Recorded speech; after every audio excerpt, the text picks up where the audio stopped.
All right, now, everybody. Quiet, listen to me. We're going to start a show.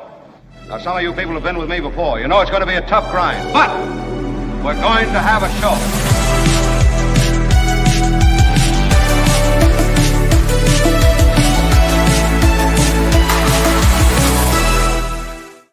Thank you all. I must tell you, the wartime audience, my favorite recorded audience. Nice to have everybody in at our new time. I know, pretty exciting to start the show at a different time. Kim is here with us. Kim, how are you? And so is Tony. Thanks, Tony. Yeah, I have a very impressive show today. We'll try to get to as much of it as we can. The president making demands on the rest of the world. He wants their help. Doesn't need it. You know, just we could do it all ourselves, but it's really their strait. They need the oil more than we do, so they ought to get down here and open it. We'll talk about that. We'll get Gary Dietrich on board. Yeah, Gary will be by.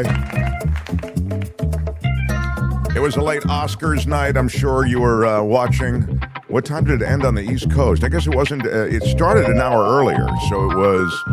What was it, about 11:15? I don't know what the run time on the Oscars was. I'm sure Kim will have all the Oscars information for you. Kim, how are you? And I'm glad as the glitter settles, we'll be able to focus on some things that really matter. I've got Epstein news as well. A couple of things related to Donald Trump, but also Jeffrey Epstein. Oil prices, the price of oil as relates to the closure of the Strait of Hormuz.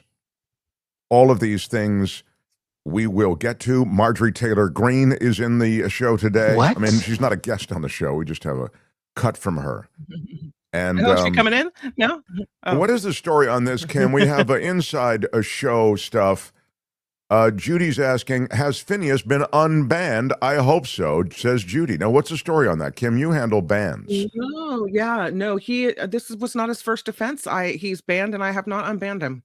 Well, no, he did get quite a bit of. He sent a letter of apology. He's been rallying support. He's been trying to get people to write in on his behalf. Yeah. Well, I mean that matters, and you still don't think he's worthy of an unban? I mean, do you want to give him how about a 30-day probationary period where we unban him and he's able to participate, and if he steps out of line again, then you can give him a lifetime ban? It's not his first offense already.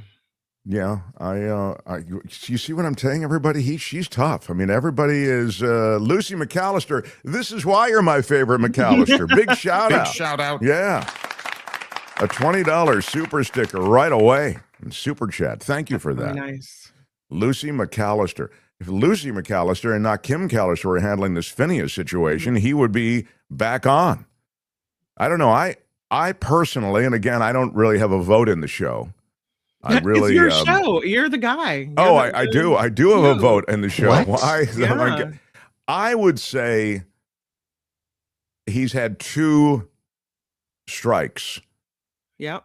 I'd give him a 3rd strike before I give him the lifetime ban that you're giving him. I would I would let him back in. That's my but you know, I'm very, that's me. I'm very forgiving. Yeah. And this is a man with anger. This is a man that has resentment towards you. Maybe, but I don't mind him. I'm just saying you're tougher than I am. I might let him give him one more shot. Unban him. I'll do it. And all right, the Phineas, you're back in. But I'm telling you, this is a 30-day probationary period that can be extended.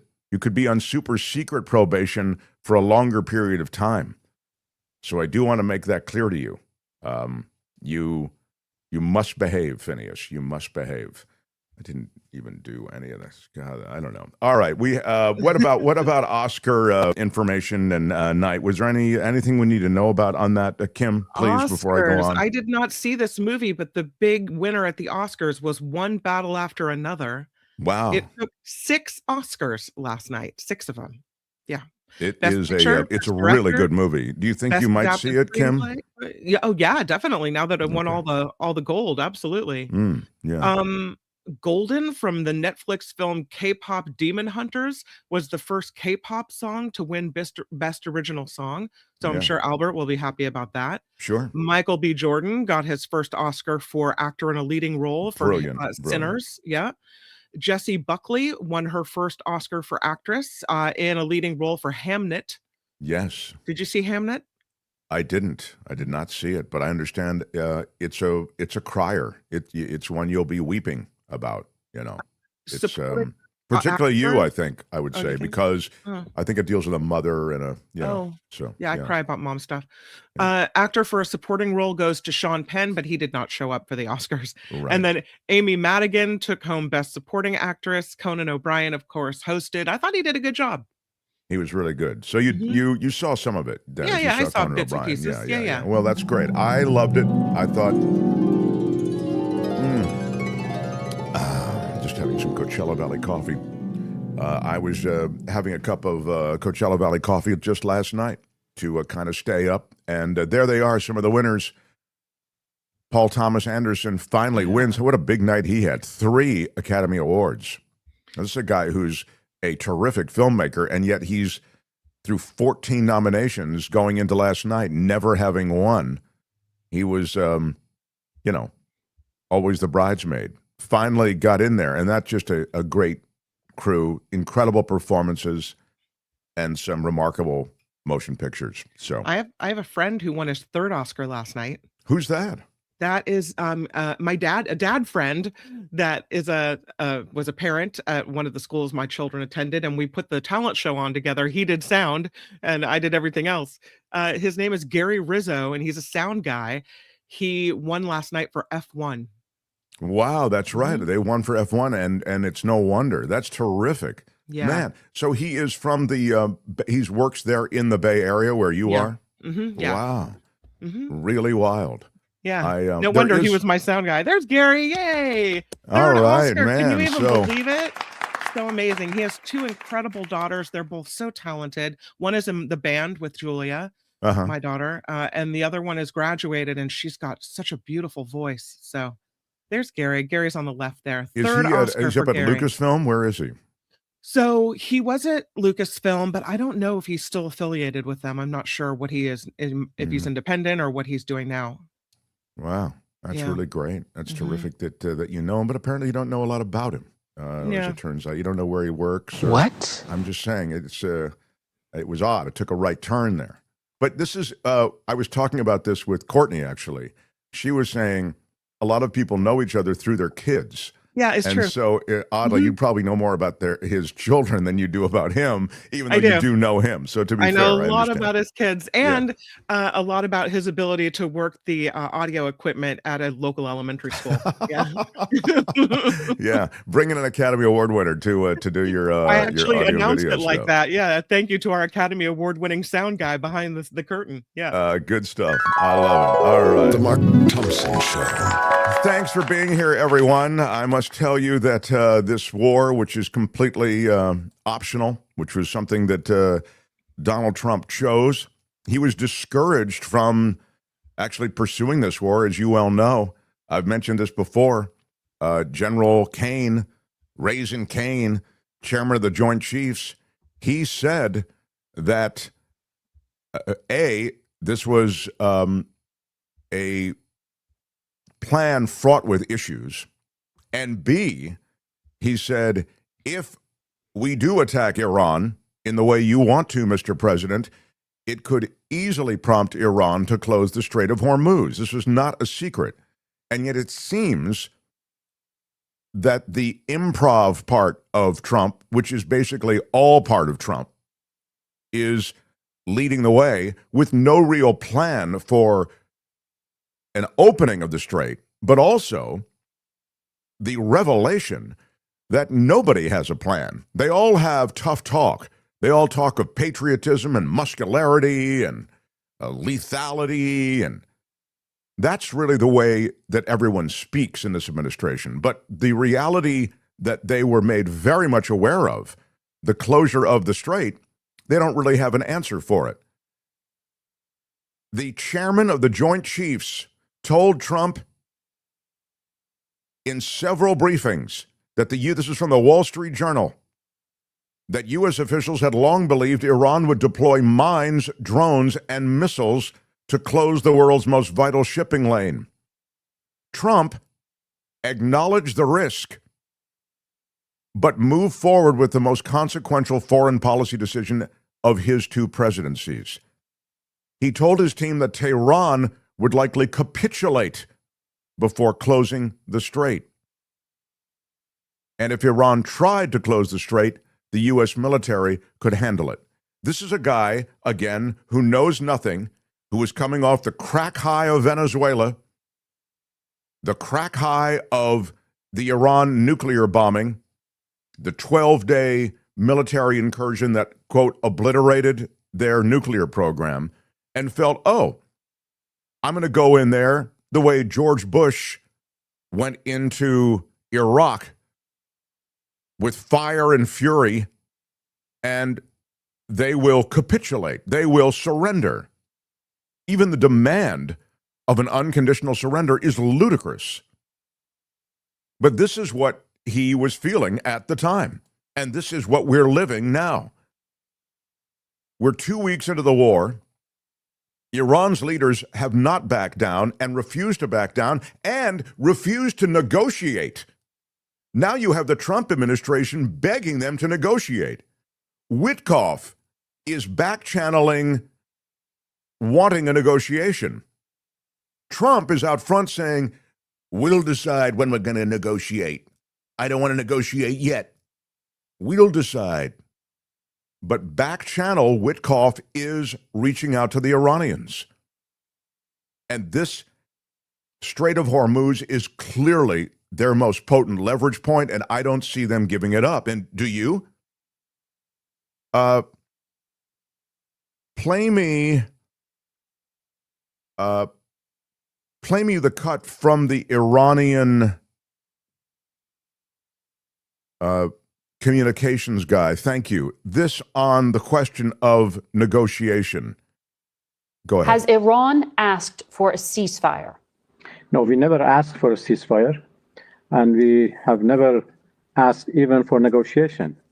We are ready to defend ourselves as long as it takes, and this is what we have done so far, and we continue to do that until President Trump comes to the point that this is an illegal war with no victory, and there are people being killed only because President Trump wants to have fun. This is what he has said. Have fun? We are not. Yes, this is what he said, that they are sinking, ships and targeting different places because it is fun. And the Secretary of War has said that there is no mercy. Mm-hmm.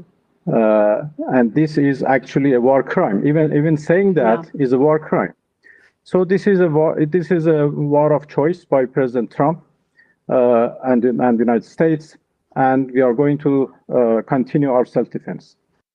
Yeah, this is the war that we're in, and this is the leverage that they have.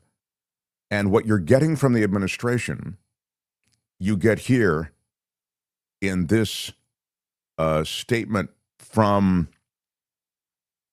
This is a classic. I want you to actually watch this from Fox News. This is cut 17, Tony.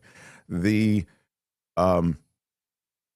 about to watch an answer that is all show and no go. This is all words and kind of vague policy and future, but it doesn't address the true issue, which is the Strait of Hormuz. He starts by just laying us in with his credentials and how he knows everybody. He's forgotten more about the Strait of Hormuz than most would ever know. I know the Strait of Hormuz, Strait of Hormuz. I live Strait of Hormuz. I dream Strait of Hormuz. I know Strait of Hormuz. Now watch him say absolutely nothing.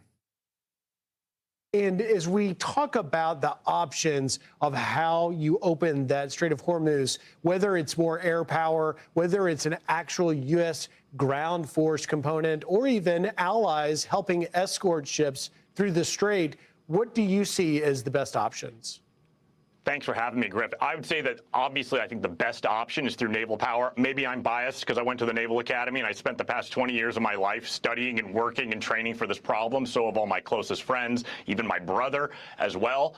And we've got task forces that have been around longer than I've been alive, dedicated solely to keeping the Strait of Hormuz clear. And a lot of those guys, friends of mine I talk to, are getting ready to ramp it up right now. They're standing by and they're very resolute in what they're going to do. I do think it's very good and helpful that we get our friends and allies. Particularly, I think I've read somewhere that the French are actually sending their Charles de Gaulle carrier strike group.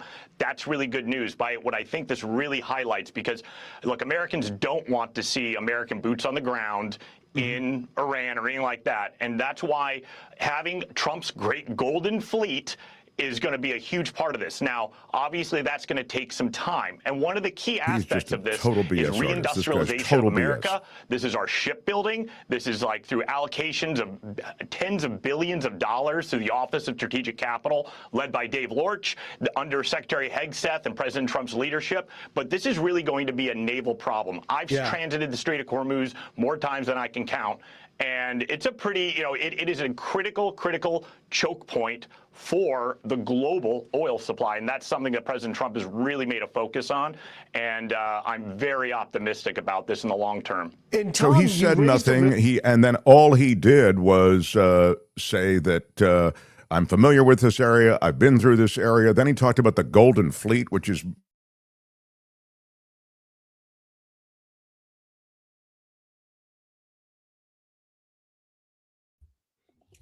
Is it just me, Tony, or did Mark froze? No, Mark froze. I wasn't sure if it was me or not because I was queuing up stuff. Sorry, everybody. It's a good moment for him, though. Yeah. So he was talking about the Golden Fleet and talking about the baloney of the last cut. But and this I just put in at the bottom of videos. I will play this while Mark is rejoining us right now, and it is that there's a new video where Trump is talking about the people that are the countries that are joining in the help to reopen the Strait of Hormuz. And he says some of them are wanting to help us and some of them aren't so enthusiastic. Let's give this a listen. It's one of the reasons they've always used that as a weapon. Iran has always used that as an economic weapon, and it's not going to be able to be used very long. Numerous countries have told me they're on the way. Some are very enthusiastic about it, and some are. And some are countries that we've helped for many, many years. We've protected them from horrible outside sources, and they weren't that enthusiastic. And the level of enthusiasm matters to me. We have some countries where we have 45,000 soldiers, great soldiers, protecting them from harm's way. And we have done a great job. And when we want to know, do you have any minesweepers? Well, would rather not get involved, sir. And I said, you mean for 40 years we're protecting you and you don't want to get involved in something that is very minor? Very few shots going to be taken because they don't have many shots left. But thank you, Tony. So would rather this is I think the result. This is what happens when you denigrate our relationship with NATO allies. They aren't going to be so excited to hop in and want to help. Right now, let's bring on this amazing iHeart TV and radio political analyst that is our pleasure to have every week. It is always awesome to have Gary Dietrich on the show. Hi, Gary Dietrich. Hello, Kim. And hi. Hey, great to talk to you, my friend. It's been a while. We don't have an opportunity to do that often. So good. It has been a while. I'm sure Mark will pop back in any moment to take over. But let's start here, because you may have seen the video that we just showed about Trump saying, hey, some of these allies that we have had for years and years aren't so excited to hop in and help us out. Over the weekend, it was very much threatening them. If you don't help us, you're going to be sorry type of thing. And he says now some aren't so enthusiastic. It doesn't surprise me. What about you? Yeah, well, it doesn't surprise me at all. There's really two parts to this. One is it's undeniable that all these countries he's talking about, it doesn't matter whether it's the Chinese, European allies, whatever. The Strait of Hormuz is important to them all. So let's make that clear to begin with. The problem, Kim, and why there's reticence, as you know, is these people don't want even bigger bullseyes on their own fleets, their own homelands, their own troops stationed elsewhere, their own assets that may be somewhere in the Middle East. That's the hesitancy. It isn't a question of whether the straits are important to them, because they are, and nobody denies that.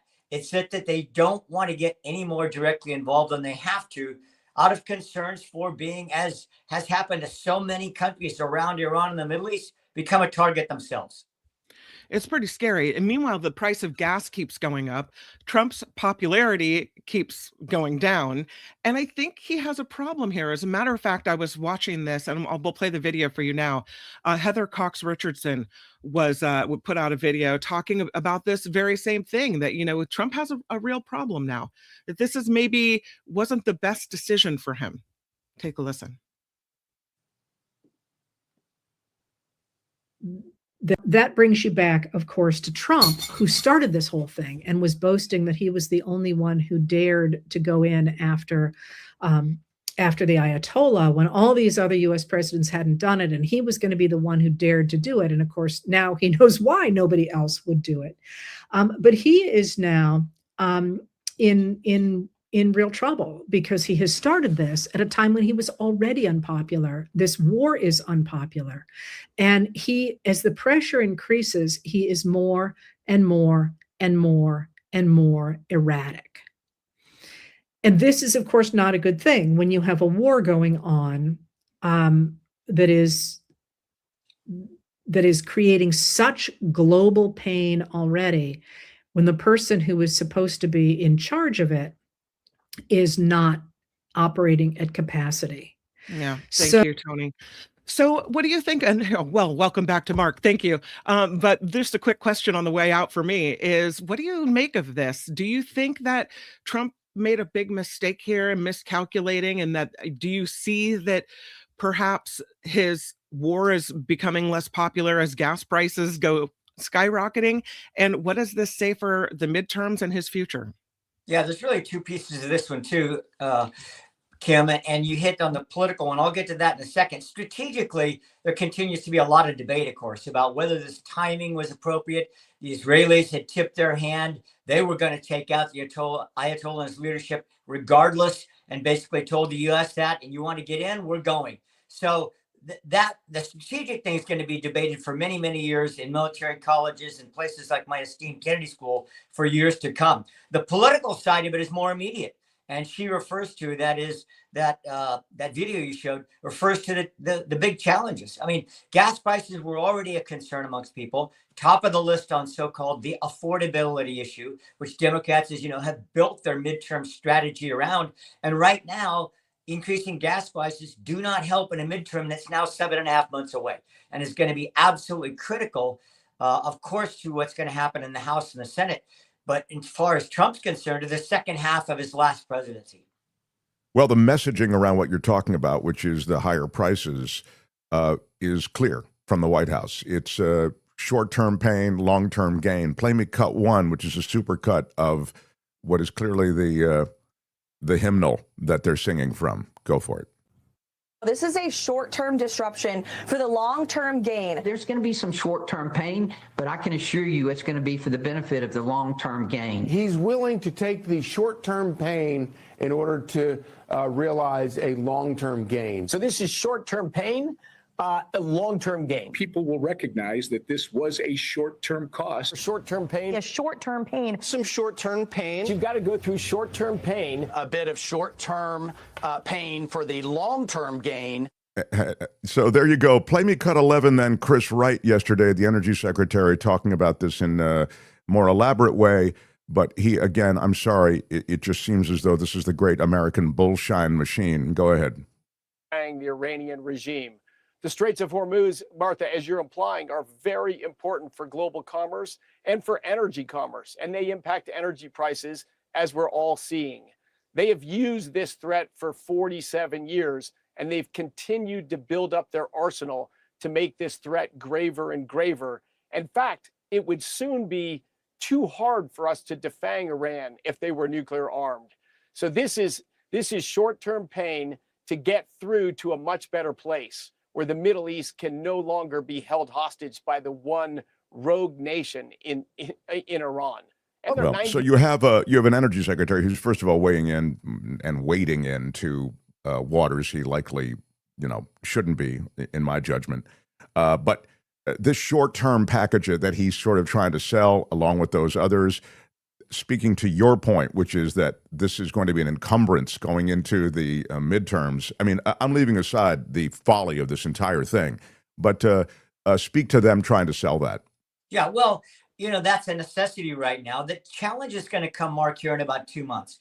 When we hit the real, as you know, gas use spikes, it increases during the summer as people begin the travel season, et cetera, et cetera. So, and as California in particular switches over to its different formulation of gasoline. So this is something, short term is always relative. What is that? A couple of weeks, a couple of months?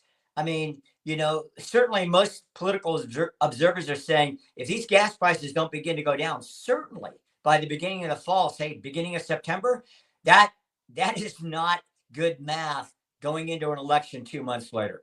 Well, play cut 14 then. This from a noted economist on just this point about when might gas prices ever bounce back or at what rate? President Trump said on Truth Social. He said short-term oil prices, which will drop rapidly when the destruction of the Iran nuclear threat is over, is a very small price to pay for USA and world safety and peace only. Only fools would think differently. He seems to think this will end quickly. Prices will go down again. Our sources in the oil industry are telling us that it's going to take quite a while to get the production up and running again. And in the United States, producers don't want to start production and do production, increase production until they know they have a good 6 months of higher oil prices to justify the break evens, which are now higher and more expensive than they once were, to do more production in the United States as well. There's also a risk premium that we're likely to see even after the Strait of Hormuz is open, and that will linger on oil prices. They may come down, but they're going to be coming down from a higher plateau, and that means still very high prices rippling through the global economy, but through the U.S. economy as well. Okay, thanks, Diana. So there you have it, Gary. Thoughts on that? It just doesn't seem... what is it, the rocket feather thing? Is that the economist thing? That they rocket up, but they feather down on pricing? Go ahead. Yeah. Well, hey, any American consumer is well aware of that, aren't they, Mark? Well, they all of a sudden they go by a gas station, it's 50 cents higher than it was 2 weeks ago. But boy, it seems like it takes months for those to go down. It doesn't matter what it is, when there's refineries out, whatever it is, that always just seems to be the case. Part of that's just market pricing, as the economist was talking about. But here's the thing. I mean, it is that predictive capability, as you know, is always squishy. Are the prices going to come down in a year? Is it going to be in 3 months? There's really nobody can tell you that for sure. They're just giving it their best estimates on that.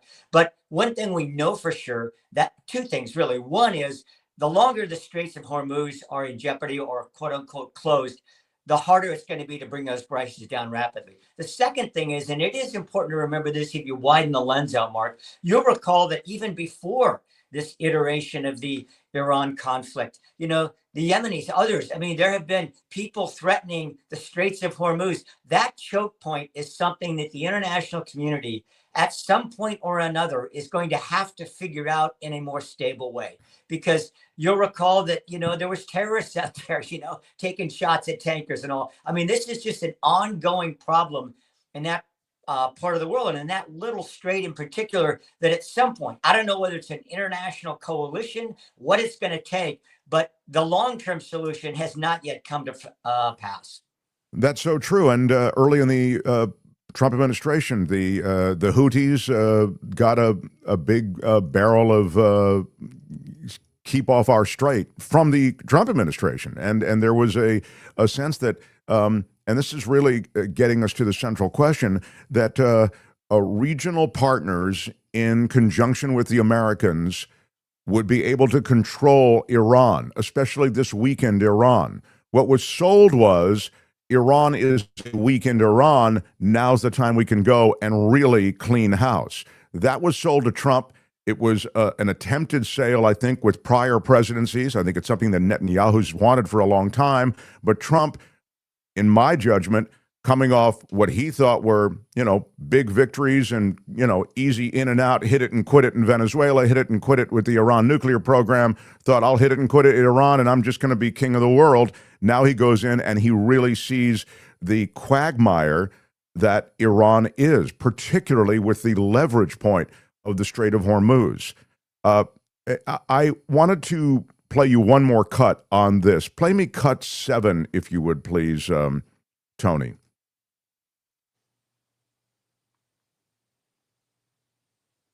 When we talk about the Strait of Hormuz, which is such an important transit point for global trade, you have said it is closed to Israel and it's closed to the United States. The Financial Times is reporting that European diplomats from France and Italy are talking to your government about trying to get safe passage for their ships. Are you open to restarting oil and gas vessels going through there? Well, we are open to countries who want to talk to us about the safe passage of their vessels. You are negotiating with France and Italy? Well, I cannot mention any country in particular, but we have been approached by a number of countries who want to have a safe passage for their vessels, and this is up to our military to decide. And they have already decided to let a group of vessels belongs to different countries to pass in a safe and secure. So we provide them security to pass because we have not closed this strait. They are not coming themselves because of the insecurity which is there because of the aggression by the U.S.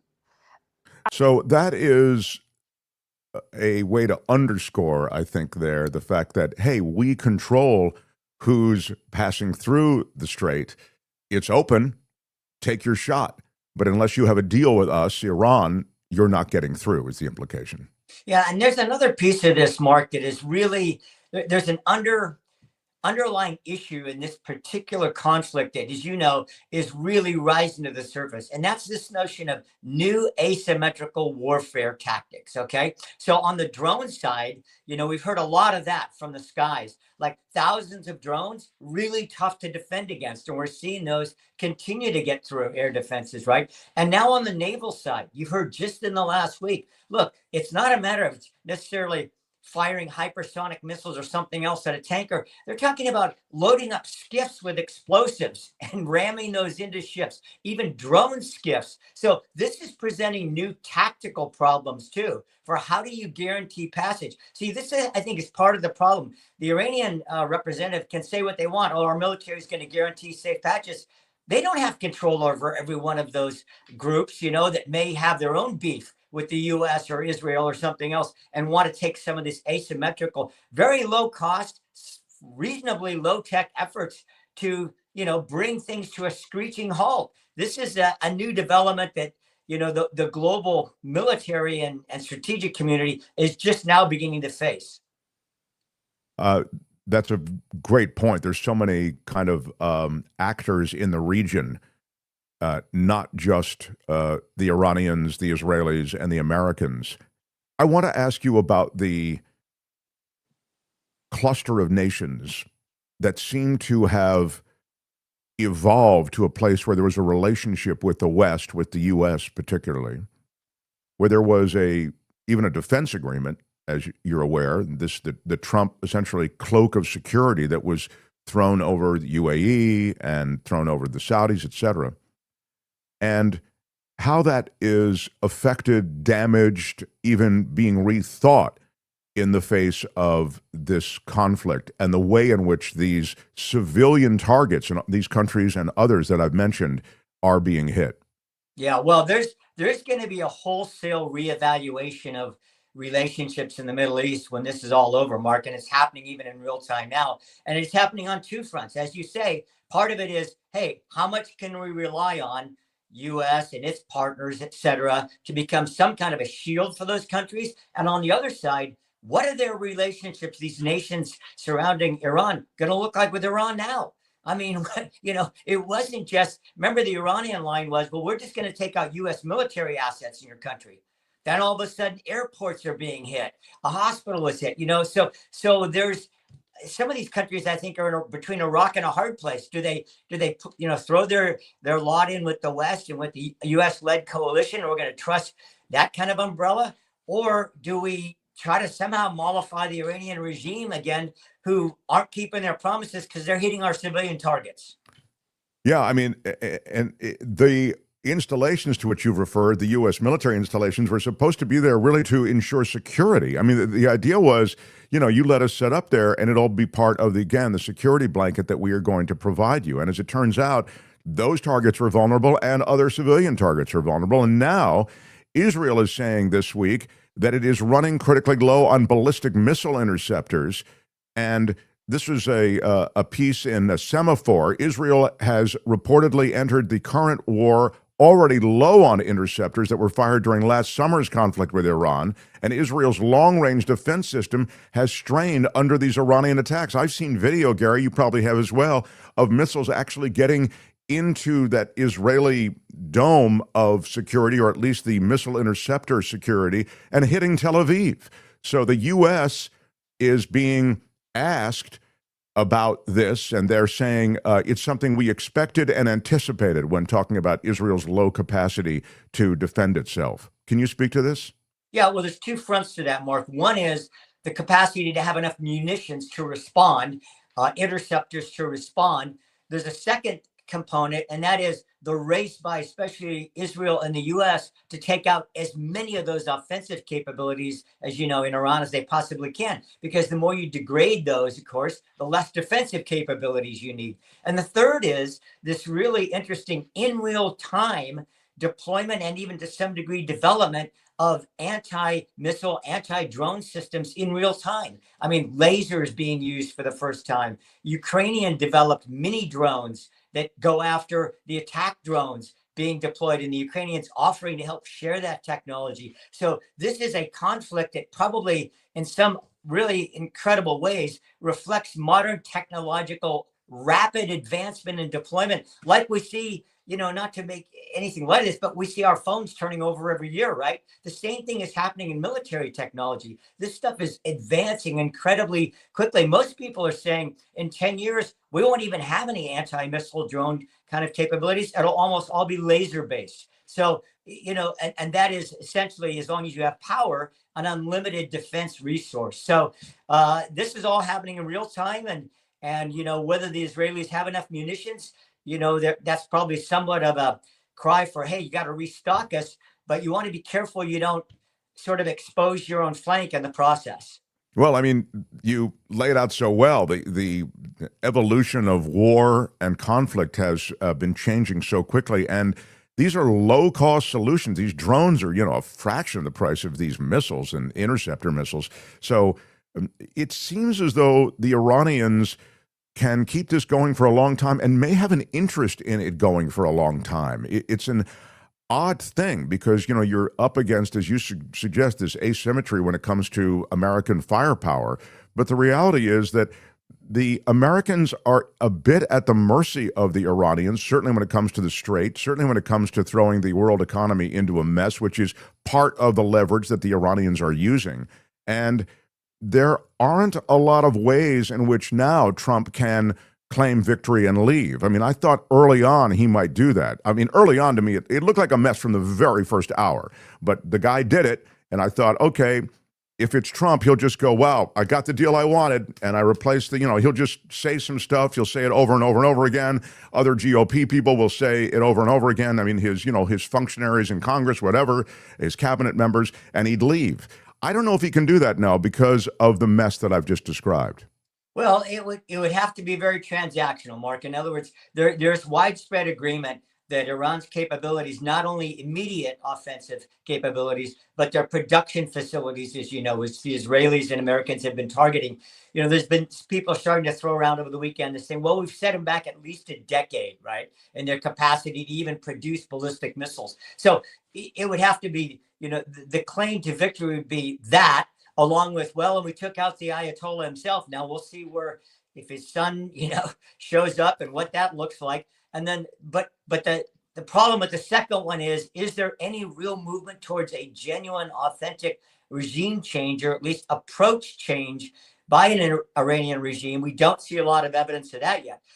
Those transactions could be claimed as victory, along with a potential quote unquote opening the Strait of Hormuz. But as we've talked about earlier, the problem is those things are not long-term solutions, right? The strait would still be under Iranian dominance and control. Obviously, production of these weaponries could, whether it's 1 year, 5 years, 10 years, 15 years, could be restarted, and there wouldn't be any significant change in the direction of the regime. So that's the problem longer term.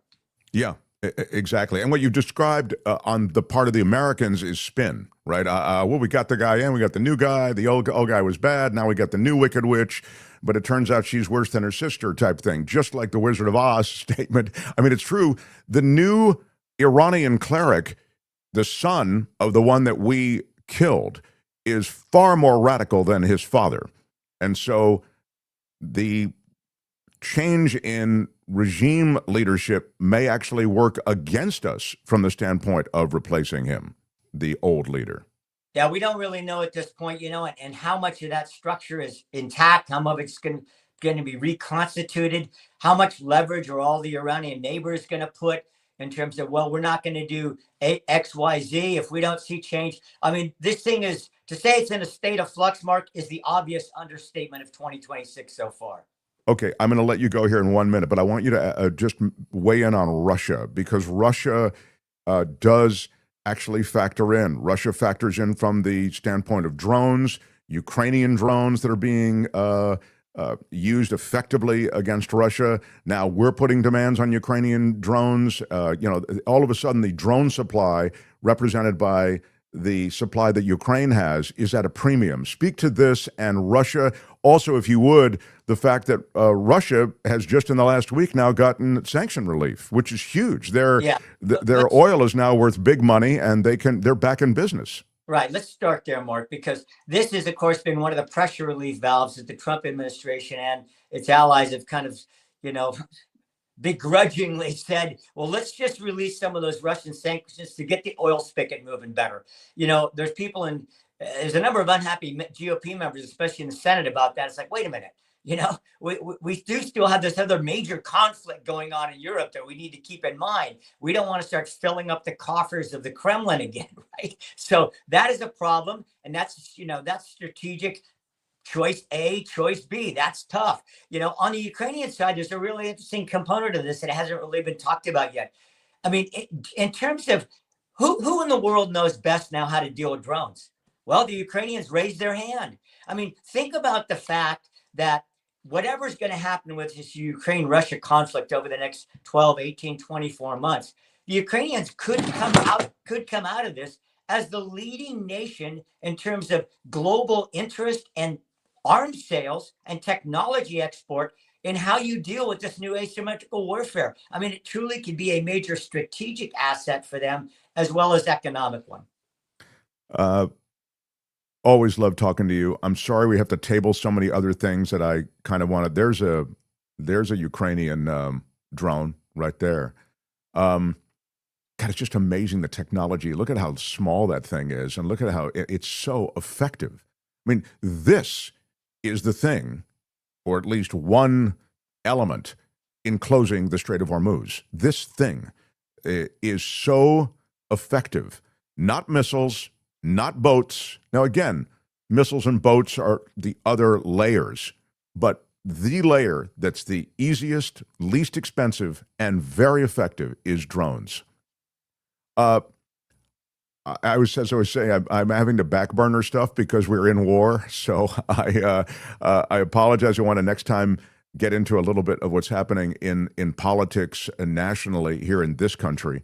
And a lot of what you've talked about, it's worth noting, like when you talk about Ukraine and Russia, it's what the Europeans are focused on. So America has begun its adventurism in the Middle East, and America wants us to send warships and send help.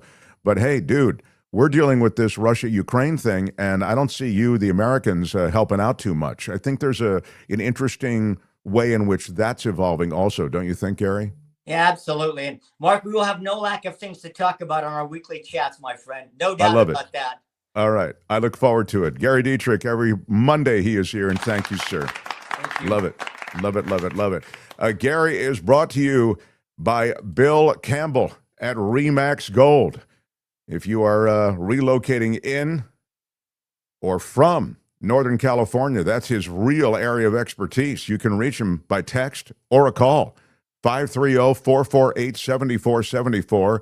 530-448-7474. Bill Campbell, Remax Gold. The Mark Thompson Show. It was great. I loved it. How would you handle this? We could try ignoring it, sir. Morning. You cannot say you love your country. Where are my weed smokers at? Stay at home and get baked. Right on, everybody. Hope you all had a good weekend. Yes, we are at war, and Donald Trump is, he doesn't ask for things, he demands things. When you're king of the world, you can do that. He wants help. The Strait of Hormuz, I don't need it.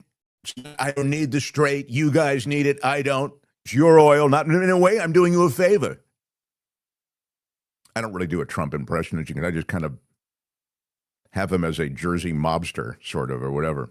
Flying off to Europe for 3 weeks tomorrow, says Beth Farmer. I guess this is the part of the show where we read comments. And now, your comments.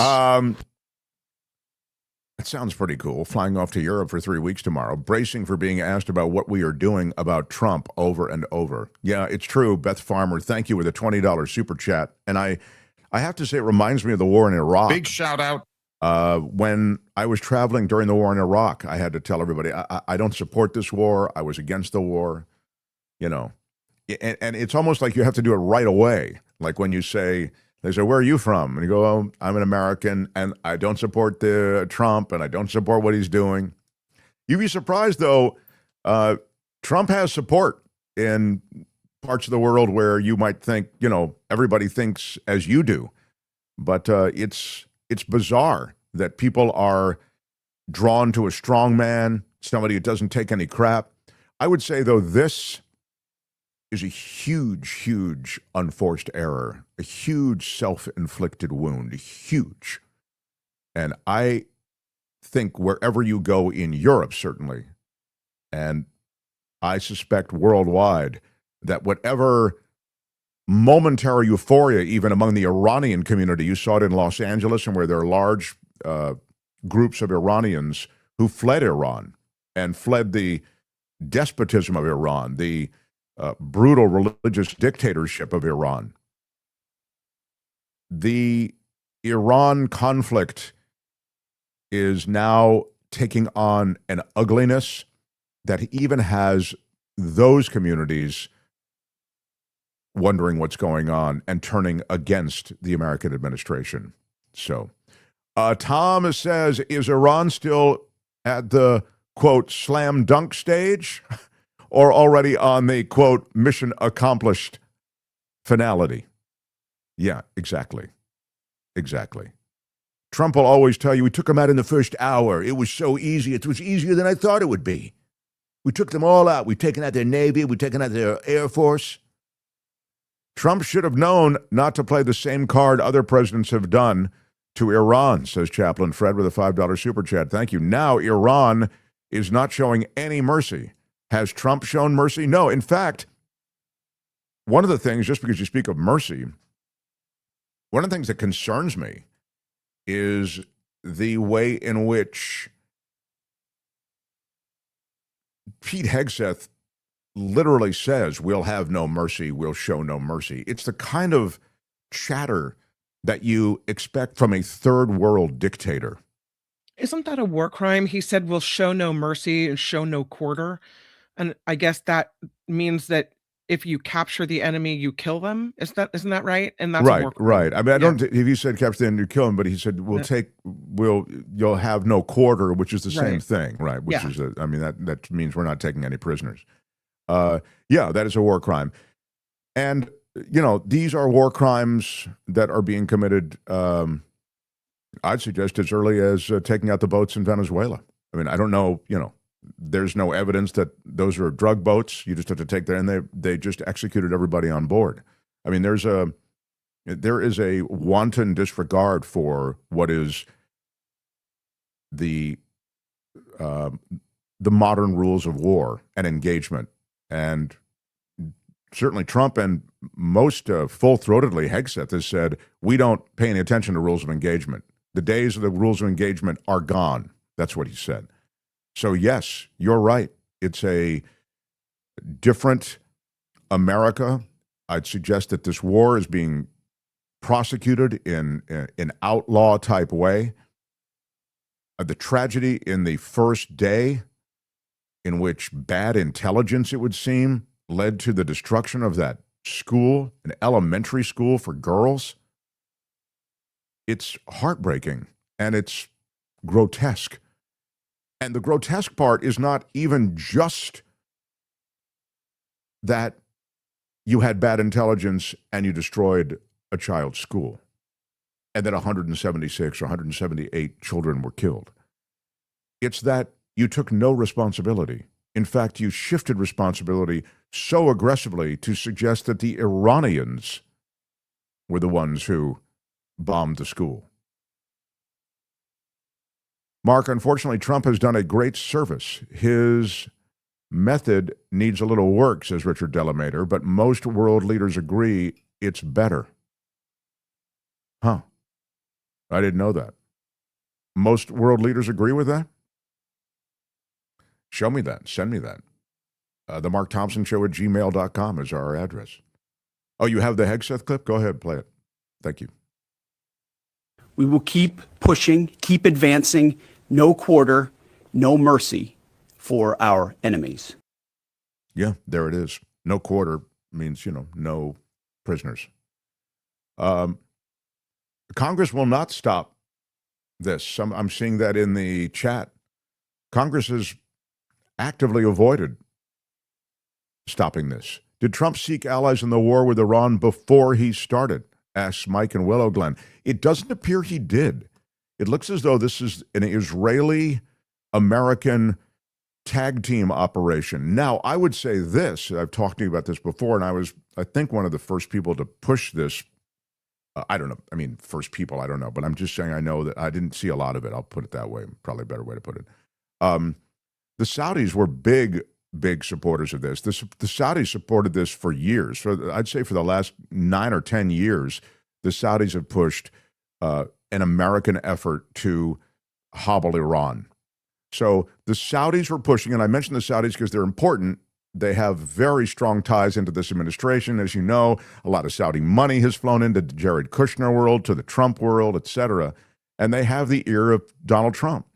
And so when you have the Saudis and Netanyahu also who has the ear of Donald Trump in a big way, you, in a way, have the perfect squeeze play on this guy who doesn't know much about anything and, as I say, is kind of still high on his own supply from hitting Venezuela, from hitting the Iran nuclear mission 12 days in and out,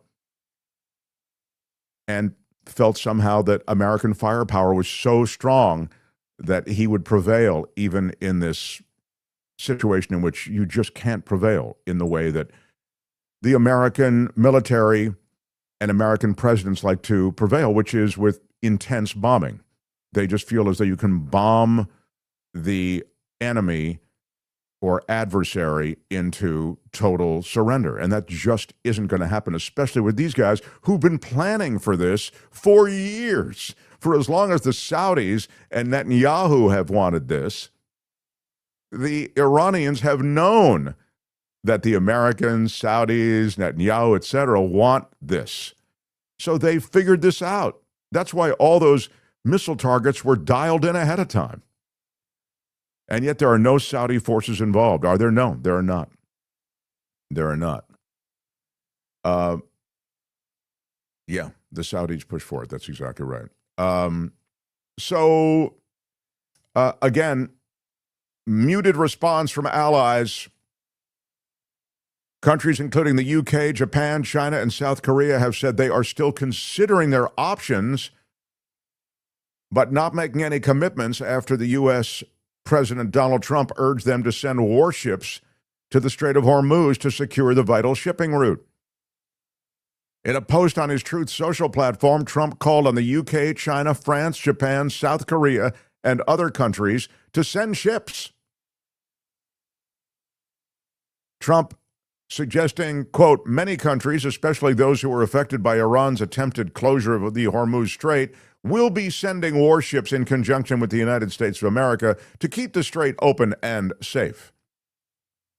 In a later post, he extended his call to all, quote, the countries of the world that receive oil through the Hormuz Strait to send naval support.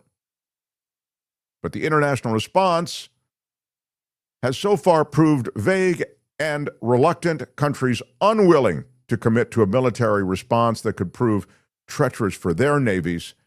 And Tehran has said any oil tanker headed for the U.S., Israel, or its allies is a legitimate target in this war and will be, quote, immediately destroyed.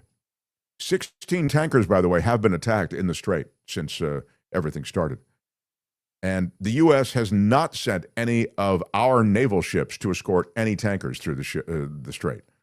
So, again, they say we anticipated this, but it would appear, based on everything we're seeing, that this was a bit of a surprise. And, again, the Europeans are saying this isn't our war. You started this. It's your world, Donald Trump. You live in it. Again, he's berated, threatened America's NATO allies. Now he wants these same countries to help unlock this choke point. The German defense minister, Boris Pistorius, literally said, this is not our war. We have not started it. And that pretty well sums up the mood among U.S. allies, Berlin to London. You cannot get any buy-in on this. So this trade route is effectively closed. And Trump is trying to, it would seem, make backroom deals. But there isn't much happening. You can't smack talk our allies and then ask for their help. I mean, he didn't just smack talk them, he tariffed them. It's crazy. Here's just what I'm talking about. It was a bit rich for Trump to be asking for help from countries that he had previously insulted, said the former Estonian president Toomas Hendrik. Earlier, he called Trump's strategic goals not around. The leftist government of Spain outright refusing the Hormuz demand. Spain will never accept any stopgap measures to keep the strait open, said their defense minister, because the objective must be for the war to end and for it to end now. In Italy, the prime minister there, Giorgia Meloni, she was a kind of a Trump whisperer, you'll remember. She doesn't want to get involved. Diplomacy needs to prevail, is the word. And in Britain, Keir Starmer has been criticized by Trump for not taking part in the initial attack on Iran. And Starmer saying today he's working with all the allies, including the European partners, to restore the freedom of navigation as quickly as possible. Ultimately, we have to reopen the Strait of Hormuz to ensure stability on the market, he said. That is not a simple task, but Starmer made it clear that he would not be drawn into the wider war and that any Hormuz mission should be a broader effort, including the U.S. and Gulf states, rather than something for NATO. Increasingly, the Trump administration is calling on NATO to lead this charge and reopen the straits. And the NATO alliance nations are saying no. Japan and Australia say they have no plans to send ships to Trump's aid. There are other proposals on the table, like a deal that ensured Ukraine could export grain amid Russia's invasion. In other words, you could have select exports through the strait, but none of those deals are firm. Last year, the president refused to rule out using military force to seize Denmark's semi-autonomous island of Greenland. He then claimed incorrectly that NATO allies had not fought on the front lines in Afghanistan, which caused dismay and anger across the continent, of course, because they had. And then I'll just finish with this. It's a bit rich after you've been threatening Denmark and insulting the memory of around 1,000 NATO troops who fought in Afghanistan to say, quote, oh, you all have to come and help us now. This is from the Estonian president, who was president for 10 years, between 06 and 16. If countries send troops and something happens to them, is Trump going to make fun of them again? It's a political non-starter from the get-go, he said. I'm not sure what he expected. This across the world. The European answer must be the way to end the problem is to end the war, not to join it. That from a Belgian think tank spokesperson. Don't be intimidated by threats on NATO by Trump. The White House declining comment. Caroline Leavitt saying that the president is absolutely right to call on these countries to do more to help the United States to reopen the Strait of Hormuz so that we can stop this terrorist regime from restricting the free flow of energy. So, the game is really up. And so Trump, having overplayed his hand, finds himself here desperate for help and desperate for an exit ramp. Here is Trump calling into Fox News. Go ahead, Tony. So yesterday, the prime minister, or the other day, said it's soon to the Iranian people. It's time for you to soon come back and take back your country when the time is right, and that time is soon. There's also a report that Israeli officials do not think the regime is ready to fall yet. What do you say to the Iranian people? Do you echo what the prime minister said, their time is soon to take back their own country? Well, you just mentioned to me a group of people that go around with machine guns and shoot them down, and they say, if anybody protests, we're going to kill you in the streets. So I really think that's a big hurdle to climb for people that don't have weapons. I think it's a very big hurdle. So that it'll happen, but it probably will be maybe not immediately. Who's going to do that? They literally have people in the streets with machine guns, machine gunning people down if they want to protest, okay? So, you know, that's a pretty big, that's a pretty high standard to say, I want to go and protest. Right. And so I would understand that. And I would think Bibi would understand that too. So what you end up there deducing is that what he had said for so long, which is people of Iran need to take back their country.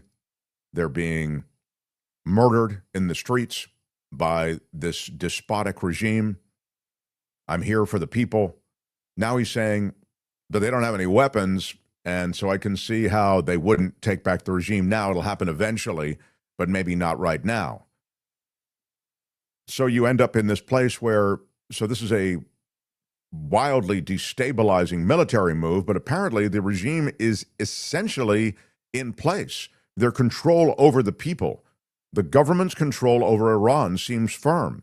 The other thing that clearly hasn't been thought out, and you can tell just based on the fact that he seems to be improvising so much of this, is what would happen if you really did take out the Iranian superstructure, the government superstructure. You might have the Revolutionary Guard come in and take over. That seems to be the likely takeover, right? So you have now the Revolutionary Guard in control of Iran. There are many questions associated with that, and that necessarily doesn't connect to freedom for all of those people who want that freedom. And then A third possibility, and this isn't even the last possibility, would be that there would be a civil war involving the Revolutionary Guard and other factions within Iran. Iran is this textured environment, the landscape of political, and I'll just call it religious tribal factions. It's real. And so you end up with a more complex geopolitical situation than he'd even anticipated. So again, with no real plan, the Americans go in with shock and awe and then just don't understand why they're not getting the phone calls saying, wow, we didn't expect that. It's just way too much for us. And these guys are going to take you down in a grappling match all the way to the end.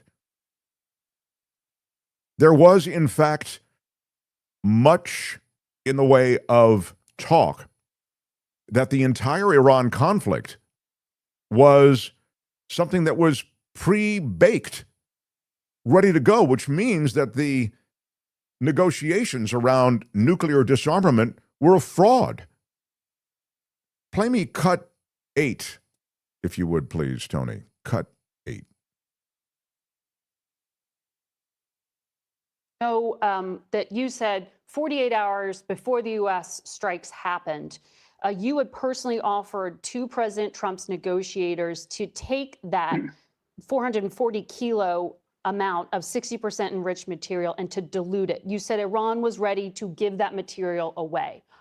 This was in the deal that was also presented to Vice President Vance by Oman. Today, is Iran still willing to let go of that enriched uranium? Well, that was one of the elements of a deal that we were negotiating with our, American interlocutors. That element dealt with the question of Iran's 60% enriched material. And I offered actually that we are ready to dilute those enriched material or downblend them, as they say, into lower percentage. So that was a big offer, a big concession, in order to prove that Iran has never wanted nuclear weapons and would never want them. Are you willing to give that up now? Well, there is nothing on the table right now. Everything depends on the future. If any time in the future we decide to enter into negotiation with the U.S. or other interlocutors, we may decide what to put on the table. For the time being, nothing is on the table. Yeah, I mean, they have a lot of leverage now, and you wouldn't expect that they would make these concessions now. He was saying, look, we were making these concessions before. And, it's really worth noting that Trump could have had a better nuclear deal. First of all, he has no idea what was in the Obama nuclear deal. He had no idea. And tomorrow on the show, we have somebody who was a part of forging that nuclear deal for Obama.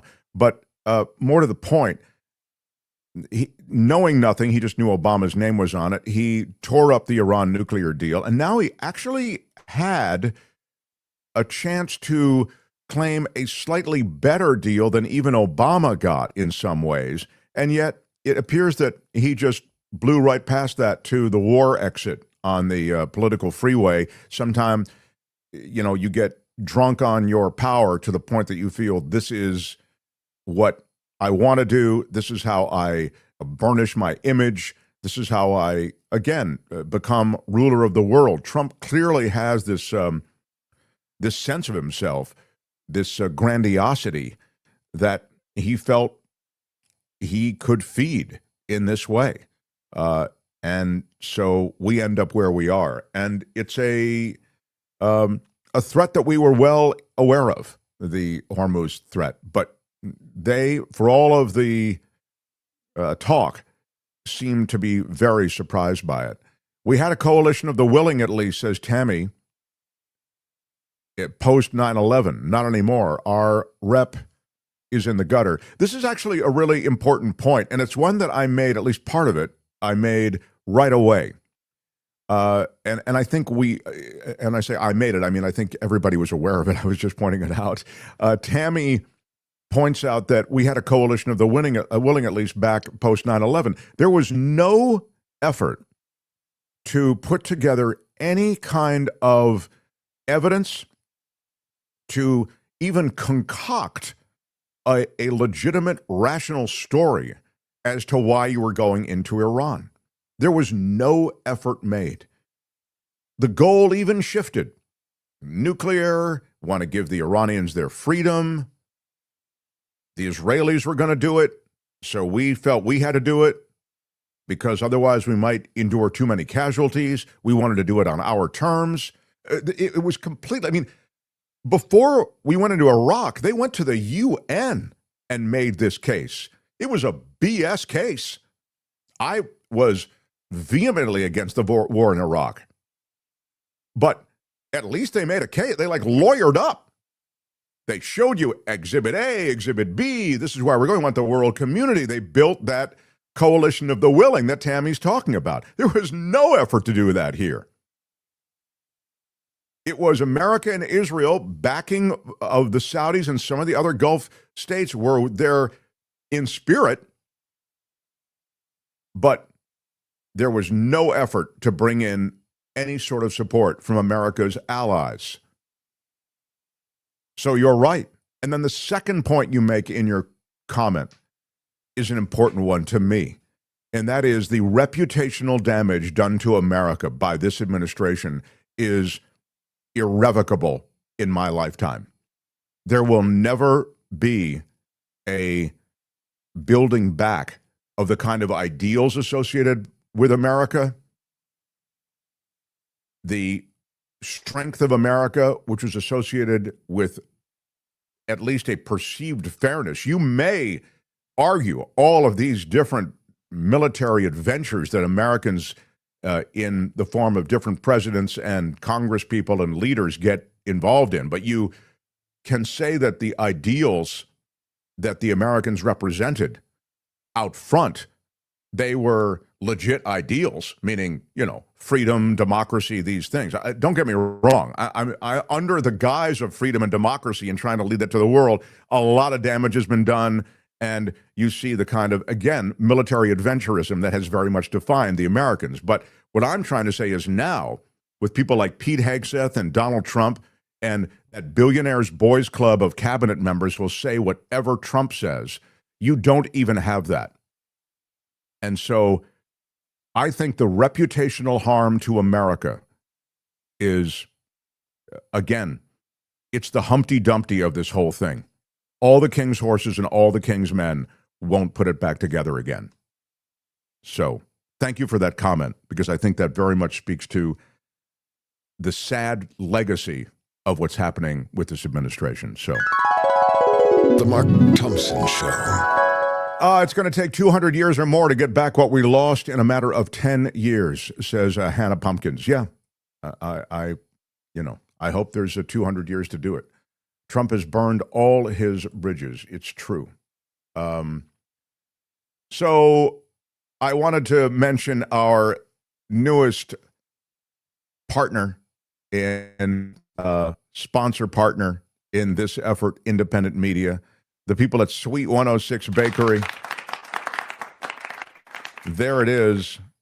It's a simple concept on one level, but it is just deliciously clever on another. Sweet 106 Bakery, and for those just listening, it's Sweet, S-U-I-T-E, like a suite of rooms. Sweet106bakery.com. You'll use our discount code MARK-T. You'll get 15% off. Offers these wonderful canisters, these containers of layered cupcakes. And they're big containers, and now they've just started with the mini containers. They're perfect. Yeah, the mini containers are really, you can put it all the way at one sitting. They're so delicious. Now, so we had Kim we sent some to Kim's house. Yeah, they arrived on Friday. They're gone now, but my family loved them. Jacob's favorite was the new orange chiffon. Julia's favorite remains the Christie's Southern Red Velvet. I am not a fan of coffee. That's why I drink tea, the taste of coffee.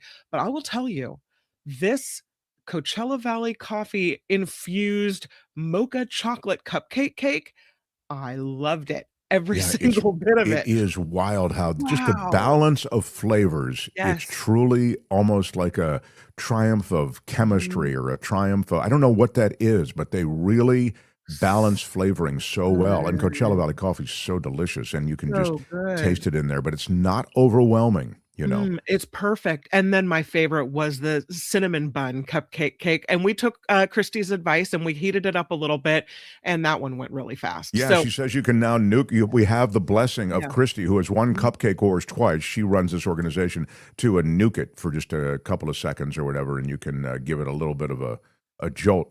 There's the cinnamon roll. So whatever you want, get it. Sweet106bakery.com. Use our discount code MarkT. You'll get 15% off. Great gift. It's a wonderful, or forget about the gift and just get it for yourself. But Exactly. however you want to do it. Sweet106bakery.com. Oh, it's just so delicious. Can I share that art with you? It was so popular at my house that my son started drawing the cupcake cakes. There it is. There's his version of the orange Wow, chiffon. that's pretty great. Yeah. He did it. That he And your used son it. is 30? Is that how old he is? How Yeah, old is he's he? 30. No, Yeah. he's 12. Yeah, Jacob is 12 12. years old. Okay. And here's the other one he drew. There's the I the red love it. velvet. What Yeah. a cool kid. He was inspired. Yeah. That He inspired. was inspired. Yep. Nice he job, loved it. Jacob. We're waiting for our next shipment. Sweet106bakery.com. Again, Mark T at checkout for 15% off. Right on. I've told you it's never easy being in this business. The Mark Thompson Show. I am loving it. I am loving it. I'm seeing this report again from Iran. This is on the Khomeini leader who is now gone. This news out of CBS. President Trump, Vice President Vance, and other senior officials getting intelligence that the new Iranian leader's father thought his son was not very bright and not qualified to take up the mantle after his passing. Well, he would fit right in over here. Yeah. He's not very bright and not qualified. He could serve in the current cabinet in the U.S. The younger Khomeini, 56, was elected supreme leader by Iran's Assembly of Experts earlier this month, of course, after his father, the 86-year-old cleric who held the title for nearly 4 decades, was killed by Israeli strikes on the first day. U.S. intelligence also found that Ali Khamenei was aware of, quote, personal issues that his son had. The New York Post reporting, citing 3 sources, that American intelligence found that the younger Khomeini may be gay. Homosexuality is illegal in Iran, and those found to be in violation are subject to the death penalty. The first statement issued since being elected last Thursday, read on Iranian state television, said that Iran will continue to restrict traffic through the Strait of Hormuz and vowed that other fronts in the war in which the enemy has little experience, that's a quote, would be opened if U.S.-Israeli strikes on his country continue. Trump, meanwhile, dismissed the new leader as a, quote, lightweight and a, quote, unacceptable choice to succeed his father. He said to a Fox News host that the new Khomeini is not somebody that the father even wanted in charge of Iran. That appears perhaps to be true. Defense Secretary Pete Hegseth saying to reporters on Friday that the new Khomeini is wounded and likely disfigured from the strikes occurring in the first day. The State Department's Reward for Justice program is also offering a reward up to $10 million for information on the new supreme leader and a host of other top Iranian officials. But that's interesting news. That here's from 2009. I've been reading that the son. That's the handle of this commenter. If you're just listening, it's not news from 2009. This is a comment from 2009. Kaigal. I've been reading that the son was injured and likely dead. Is he dead or did they just take him down? Again, that's what's being wondered about. Yeah. So again, we know some things, we don't know others. I think a lot of the information out of the sphere of war is being controlled. You're not getting word out of Iran of any kind. There's a blackout there. And you're not getting word out of Israel. There's a blackout there. Play me the moment at which he's confronted about the internet blackout, Tony. It's cut 9, if you would, please. Asked about it on... I do want to point out, you're speaking to us via Zoom. The Iranian people don't have open internet access, but you do. Why? Well, because I'm the voice of Iranians, and I have to defend their right. So this is why I have access to internet to just have our voice being heard by the international community. But internet is closed because of the security reasons, because we are under attack, we are under aggression, and we have to do everything to protect our people. In any country, there are urgent measures taken for the sake of war. Minister, I'm glad the uplink worked to talk to you right now. There you go. That's the story. I get access because I'm important and need to get the access because I'm the voice of the American people. But apart from that, no one needs access. So you've got the blackout in Iran, is my point. You've got the blackout in Israel. So I'm saying that the information regarding the conditions of Iranian leadership and even casualties is fractured and maybe inaccurate. They attacked the hornet's nest and expected the hornets to not retaliate, says Angie 8570. Short-term pain seems like their favorite term for everything that they themselves created for no apparent reason. Exactly. I think that's a fair appraisal of where we are. It's worth noting that his regime resembles Lord of the Flies, says Ren. Yeah. Thank you, Ren, for the super chat. Big shout I out. will I think I will note here and look at Lynn Shamshoyan, my favorite Shamshoyan, with a $1 super sticker to remind us she's out there. Big shout out. Thank you, Lynn. What? I am, I've got something going on my screen. Excuse me. Sorry. This is ridiculous. Hold on a second. That's okay. Can I take control? You don't for hear a it, minute? but I hear it. Sorry. What? Sorry, go ahead. What? Can I take control of the show for a minute while you fix it? What is that? Go ahead. Oh, I just was going to run this cut from Governor Gavin Newsom, who... Yeah, I'm sorry. ahead. Okay. If you want to, you can go ahead. If you wanted to fix your screen, I thought... No. I'm with you. I just needed a quick second to do it. But okay. if you... The Newsom cut, I will get to, but... Okay. That's okay. You set it up. You go ahead. You can do it now. Yeah, I'm sorry. Go ahead. Here he is, talking about the grifting, the great Trump grifting. The board of peace that was announced in the Middle East, that's about them getting a piece of the action. Witkoff and Kushner. The whole Trump story is a corruption story. Every single thing that's going on. And that's why I'm a little more cynical about some of what's going on in terms of the foreign policy. What happened on terror? You think I'm overstating. You saw with World Liberty Financial, $2 billion. The UAE, what they get in return? They got high-value computer chips. National security questions were raised. You saw on the tariffs. It's tariff policies about his personal portfolio. You saw what happened in Vietnam. They finally approved a $1.5 billion golf course in development for Trump, and what did they get in return? A 26% decline in their tariffs. This is happening in real time. $10 billion, $10 billion of your dollars he's negotiating with himself as a fine at the IRS right now. $230 million at the Department of Justice.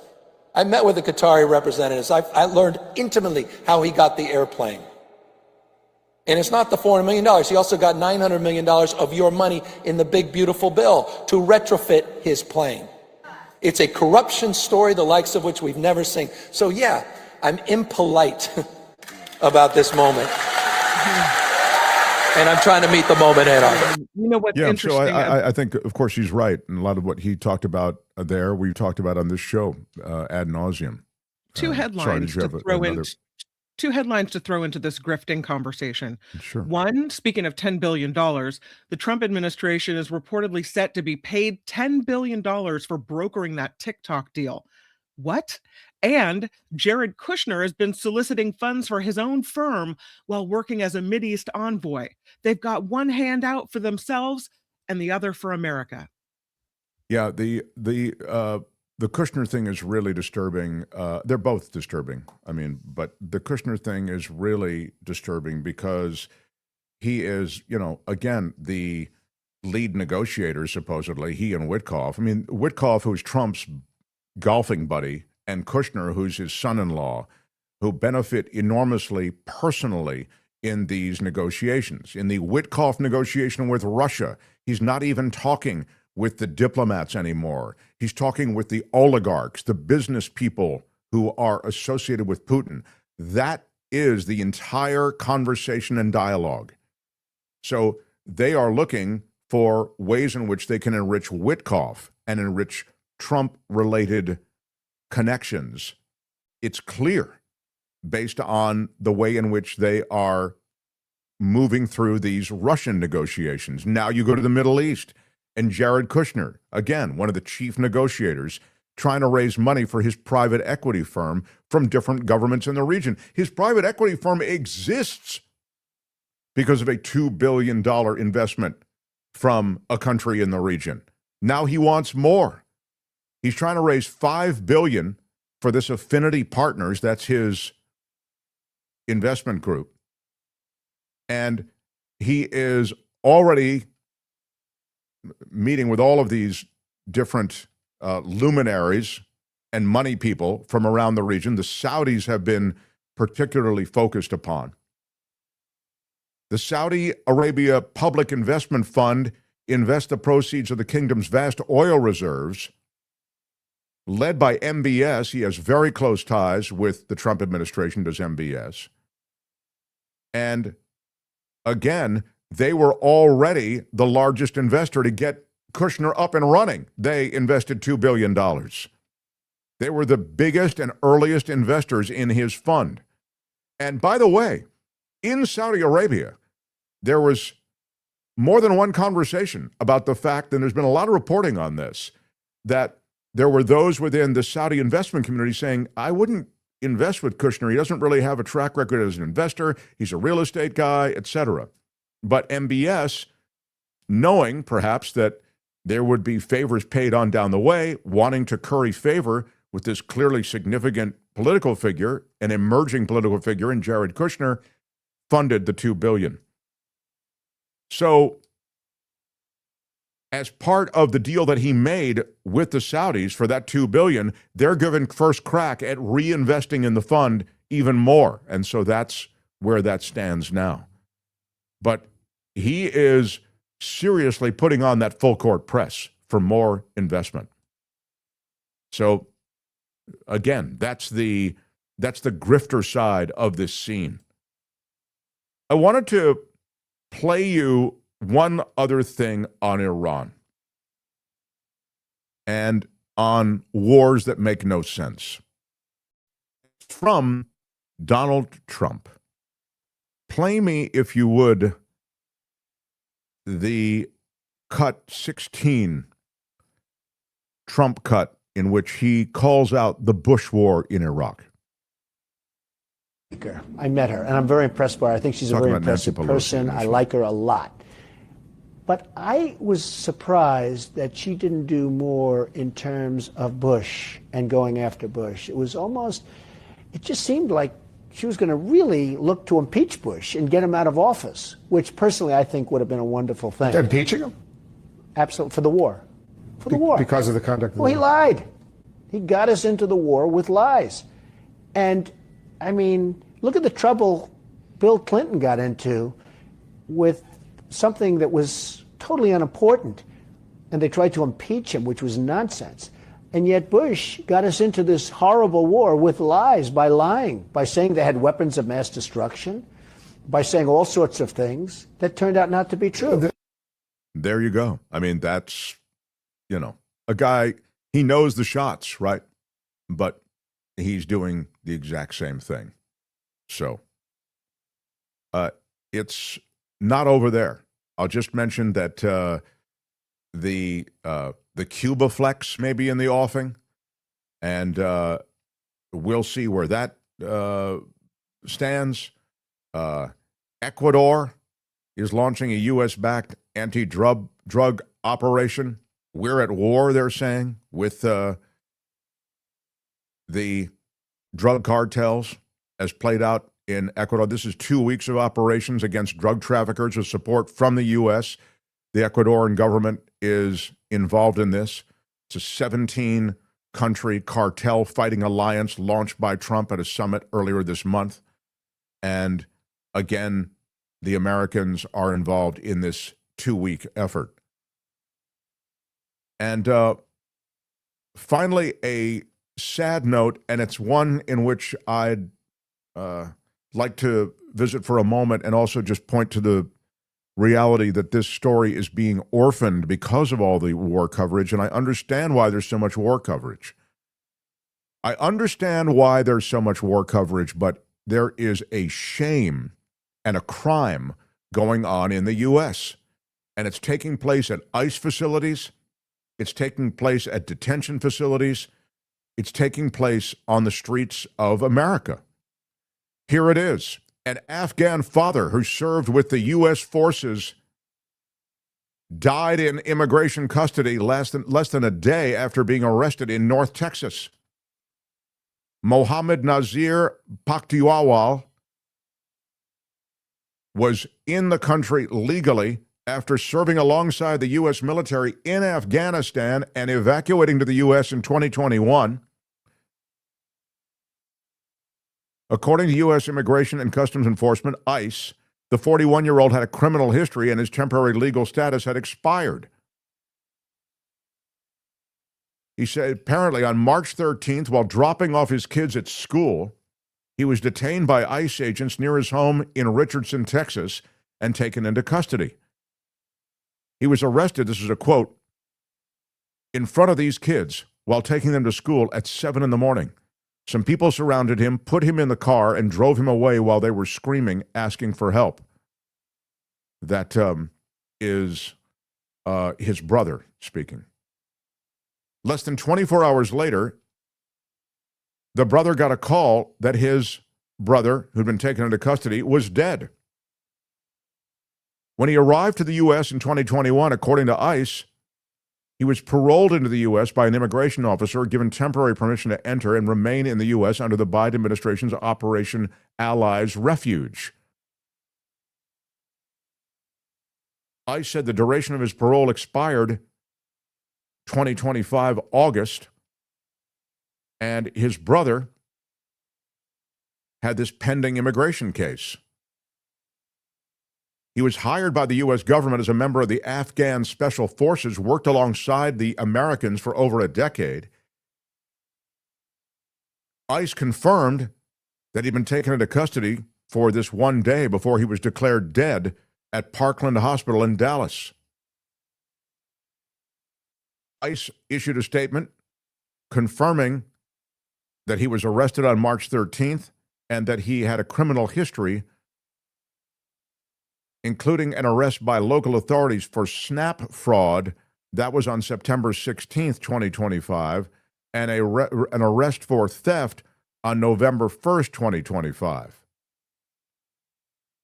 In the late evening of Friday, March 13th, ICE said it contacted emergency medical services when he began complaining of shortness of breath and chest pains while in the ICE Dallas field office in the holding room there. He got breathing treatment, and early on the 14th, the next day, he was eating breakfast. Medical staff noted his tongue had become swollen. He got an epinephrine drip, according to ICE. Later that day, they began trying to resuscitate him. After multiple life-saving efforts, he was gone. The degree and number of those in ICE detention that are losing their lives, we're not really aware of. The reporting has been sparse. We don't have access to these facilities. We know they're squalorous often. We know that these people are treated harshly and with a brutality that's very much part of the game. And I just think it's worth noting that people are dying. People are dying. And this detention game is a real game that's for profit. And I think that we need to be aware of it. And it's yet another shame that's going on in a big way. And even as funding has been shut down for part of DHS, the part that involves TSA and global entry, this sort of thing, I think it's worth noting that there are parts of DHS that are click-clacking along just fine, and that's one of them. So, and there's way more, but for now, I just think that is worth noting. I want to take a quick moment to recognize another sponsor, partner on the show. You probably noted that it was the Oscars, it was the Academy Awards, it was the most glamorous night in the world. Yes. And, of course, my breath was completely fresh because I use Zellman's Minty Mouth. Yep. I hit a couple of Zellmans as I got out of the car, walked into the Oscar viewing party. It is a dual action. Tony, show them the dual action. Tiny capsules. On the outside, it's that powerful mint. It gives you that blast of freshness. The inside, though, after that blast and that outer coating is gone, you have these capsules, tiny capsules. Again, I take 3 at a time with parsley seed oil inside, and that is designed to fight odors that can cause bad breath. It works with that stuff in your stomach. That's where it all comes from your gut. Tiny capsules, huge results. Zellman, Z-E-L-M-I-N-S, Zellmans.com. Try it for yourself. We take it before bed, and it fights morning breath. Zellmans.com, mark T at checkout. You'll get 15% off. Zellmans.com, mark T at checkout for 15% off. Zellman. The Mark Thompson Show. I love it. I'll have one more sip of coffee. I've got another, we're doing an interview right after this, actually, that you'll be seeing soon. And it's pretty cool. So put that coffee down. I do love this coffee. It's Coachella Valley Coffee. It's the best coffee on earth. If you haven't ordered it yet, do yourself a favor. They have coffee, tea, and spices. 3rd year that they've been at the BNP Open in the desert. This is the best coffee. And you can imagine, the man of my stature, I've had coffee in all the finest restaurants. Do you know who I am? Yes, exactly. I've had it there on the Croisette in Cannes during the film festival, my friends. What? Yes. I've had coffee in the Riyads of Morocco. What? That's correct. But this is the best coffee I've ever tasted. CoachellaValleyCoffee.com. Order what you want. There are tasting profiles under all the beans. Everything is hand roasted. This is a boutique roastery. This is not some discount house. But you get a discount when you use Mark T at checkout. CoachellaValleyCoffee.com. What is that, Kim? Don't we have that drop? It's fantastic. I love it. Yes, we do. It's fantastic. Thank you. It is fantastic. I do have that drop. And Kim, please don't interrupt me again when I'm on a roll. My bad. CoachellaValleyCoffee.com. It's fantastic. That's right. CoachellaValleyCoffee.com. Mark T at checkout. You will get 10% off. CoachellaValleyCoffee.com. Now, The Mark Thompson Show. all right, I need to, anything else I need to do? I need to do some comments, I think, on the way out. now, Thank you for your being here, comments. everybody. And our first show with the New Star Times worked quite well. Hey, countries on a Trump call sheet. Shake down Trump, says CC Ryder with a $5 super chat.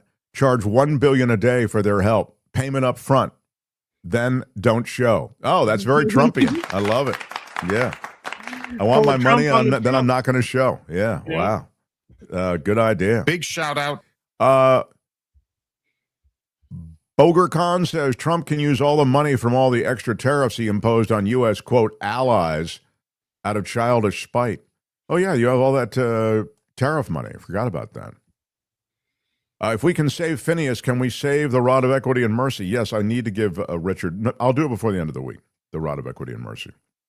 I have it right here, but I need a whole, yeah, I take it out of its protective sheath every day, but and there's a ceremony associated with that, as you know. But what I have to do is I have to get into a trance, and it's very hard to get in a trance just on on call like that. My baloney has its first name is OSCAR, the last angry man. Mm-hmm. I love it. It's baloney, in other words. Yes, I get it.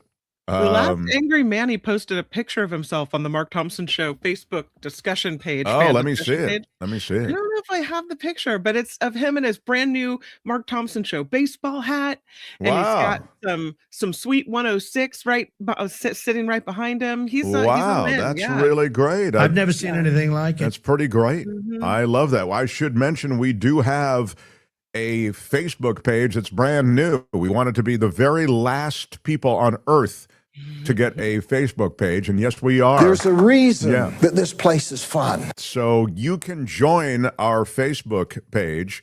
You'll see videos and content there, and the show will be streamed there eventually. We are working on that.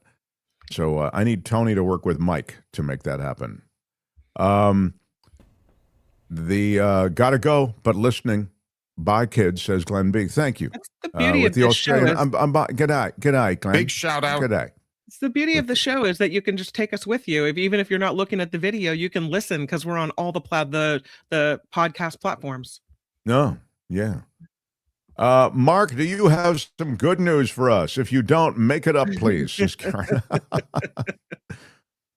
I do have some lighter news for you. I can just give it to you quickly. There are so many happy people in Hollywood today. Oh, nice. I mean, think about that. Think about the movies being made.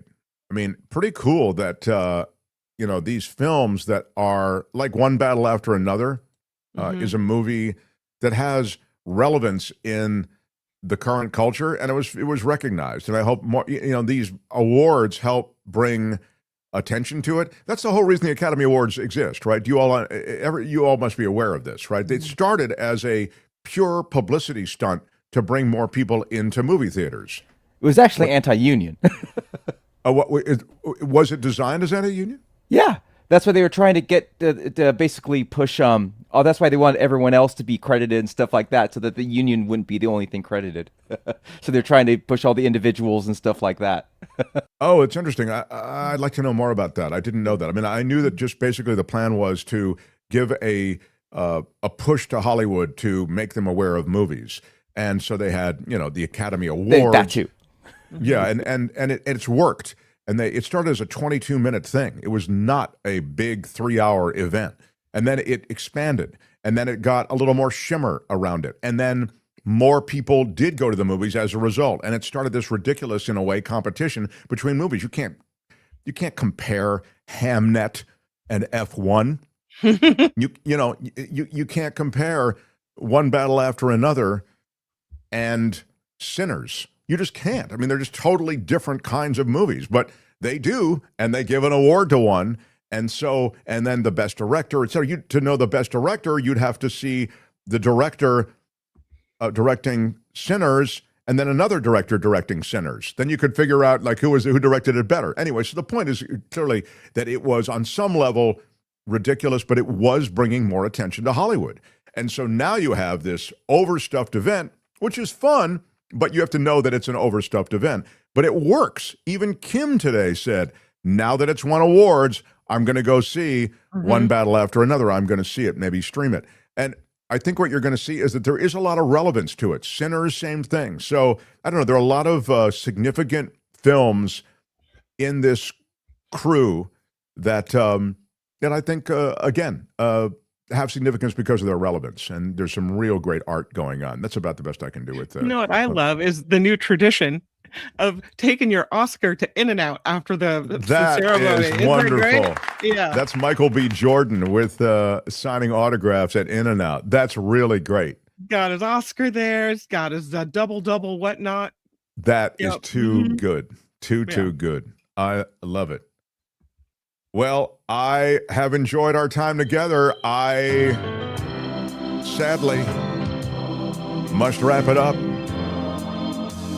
But do you know what we are not talking about? The Epstein files. I had Epstein news, Kim. Why didn't you tell me about the Epstein? I blame you. Well, maybe it's my fault, but I'm saying that I had that Epstein news. Yeah, I'll tell you quickly on the way out that the House Oversight Committee is calling the prison guard that was on duty when Jeffrey Epstein died to testify. That'll be interesting to see what he says. That is huge. That is huge. Again, I don't know why Kim didn't. She was busy crushing on Gavin Newsom. Wanted to slam that in. I blame you. All right. Maybe it's my fault.